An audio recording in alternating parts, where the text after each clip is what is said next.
Hello family members and welcome back to my channel once again. And first of all, don't forget to subscribe my channel. তো এই guys আসসালামু আলাইকুম, আশা করি সকলে ভালো আছেন। আমরা অনেক ভালো আছি। তো কিছুক্ষণের মধ্যে আমরা বান্দরবনে এসে পৌঁছাইলাম। তো এখন আমরা বাইরে হলো সকালের নাস্তা খাওয়ার জন্য। তো দেখা যাক এখানে ভালো কোন রেস্টুরেন্ট পাওয়া যায়। তো আমাদের চাঁদের গাড়িটা এখনো ভাড়া করা হয়নি, যেটি চাঁদের গাড়িটা ভাড়া করব। আর আজকে আমরা আসি হলো হোটেল 𝕤𝕠𝕝𝕝𝕠𝕨। তো আমাদের সাথে থাকেন আর ব্লগটা এনজয় করতে থাকেন। এটা হচ্ছিল বান্দরবন ব্লগের দ্বিতীয় পার্ট। তো চলেন কথা না বাড়িয়ে আগে আমাদের সকালের নাস্তার ব্যবস্থাটা করি, দেখা যাক কোন জায়গা থেকে নাস্তা খাওয়া যায়। তো চলেন যাও দাদু।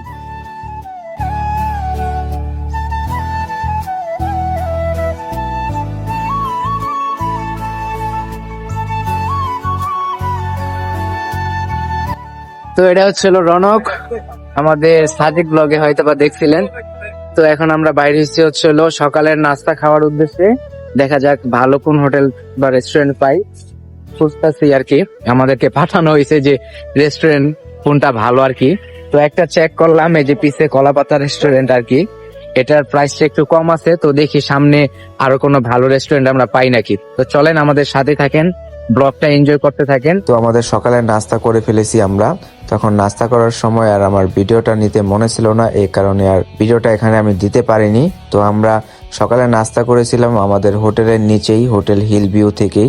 তো খাবারের মানটা অনেক ভালো, মোটামুটি ভালো ছিল। তো খাওয়া দাওয়া শেষ করে এখন আমরা চাঁদের গাড়ি ভাড়া করার জন্য একটু দর কষাকষি করতেছি। প্রথমত আমাদের থেকে ভাড়া চাই হচ্ছে হলো নীলাচল, মেঘলা আর 3টা স্পটের, এই 3টার ভাড়া চাই হচ্ছে হলো 3500 টাকা। দেন আস্তে আস্তে কমতে কমতে আসে হলো 1800 টাকা। দেন আমরা ঠিক করে ফেলি 1400 টাকায়।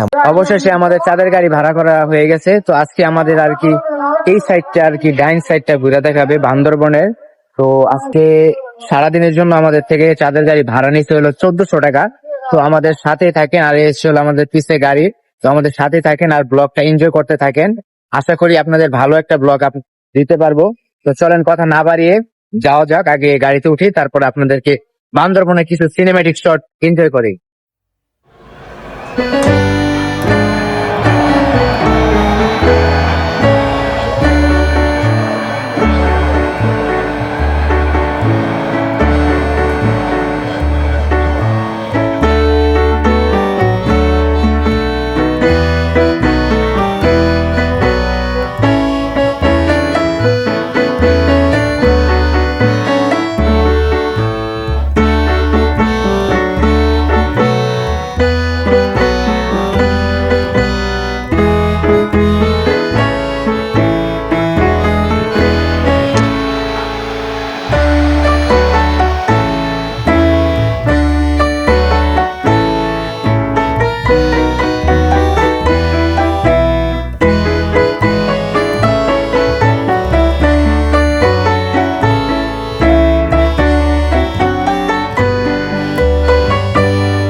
উপর থেকে নীলাচল দেখতে ঠিক এরকমটাই, প্রায় সাজেক সেম ভিউ, প্রায় সাজেকের মতো ভিউ দেখতে দেখা যায়। তো এই দেখেন এই হচ্ছে হলো ভিউ।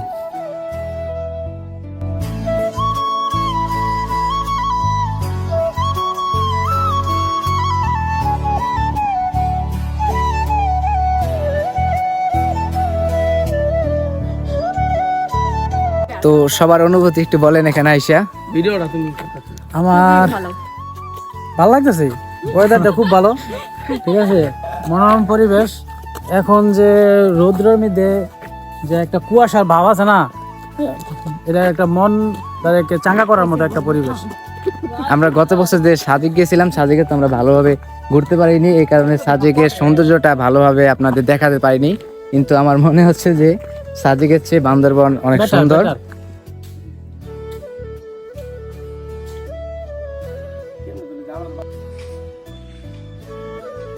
তো নীলাচলে আমাদের মোটামুটি ঘোরা শেষ। এই হচ্ছে হলো উপর থেকে নিচের ভিউ, দেখেন।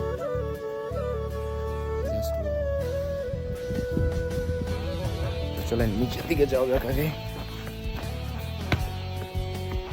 এই হচ্ছে ভিউ।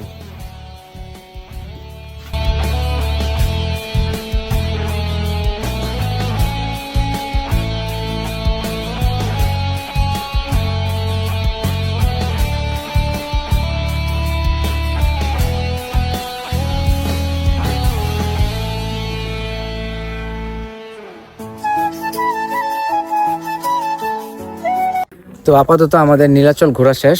তো নীলাচলের ব্লগটা এই পর্যন্তই, আশা করি আপনাদের ভালো লাগছে। যদি ভালো লাগে তাহলে অবশ্যই আমার চ্যানেলটা সবাই সাবস্ক্রাইব করবে আর ফেসবুক পেজটা সবাই ফলো দিবেন। তো আমাদের নেক্সট ব্লগ হচ্ছে হলো মেঘলা নিয়ে, বান্দরবনের মেঘলা স্পটটা নিয়ে। আশা করি মেঘলা স্পটটাও আপনাদের ভালোভাবে ঘুরে দেখাতে পারবো আমরা।